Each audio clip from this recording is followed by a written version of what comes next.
Recientemente, me aguardo escolhi entre membro da JCI Dutch Caribbean para representar JCI Dutch Caribbean na Japão durante uma academia de JCI.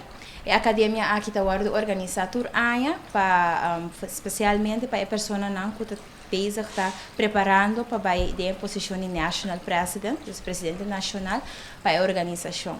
Essa aqui é uma academia muito especial, para a não tem a oportunidade para participar. Botinho Waku é uma pessoa que representa um país. Se tu é país, uma pessoa está bem em representação. Por exemplo, na Dutch Caribbean, nós forma parte de JCI Dutch Caribbean, que está Corsou, Aruba e Bonaire. Todo em caso, aqui me representa a isla, então a mim também tem representação de na. Por exemplo, também pessoas de outro país, por exemplo, de Colômbia, de China, de Nepal, França, cada uma pessoa. Então, durante a academia aqui, bota guardo, bota diferente training, para de liderazgo, para ajudar preparando para mesmo a posição. A academia de JCI aqui a tomar lugar na Karizawa.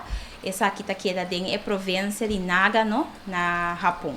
Esta é uma parte muito bonita, muito natureza, e na Botawak também com o japonês não valor e norma e valor não está muito alto e fora parte de natureza, limpeza, é muito limpa, muito bonita e é uma caminho para refletir e daquele é o melhor caminho que não por aqui espaço e evento aqui. Para a pessoa que está interessada para join a organização de JCI, nós temos organização tanto na Aruba Bonaire como Corsou. Na Aruba aqui está JCI Young Active Leaders of Aruba. Nós temos Facebook, posso subir para o Facebook e na vou pôr toda a informação sobre que a organização está assim. Fora disso aqui, nós está abrindo diferentes training, mas não mencionar e se você está interessado entre 18 e 40 anos, essa aqui é a oportunidade para fazer um cambio de futuro, mirando que nós estamos entrando uma era nova, tem ano 2020, então aproveitar, fazer uso da oportunidade aqui e join a organização para como jovem fazer um cambio positivo dentro da comunidade e durante o mundo.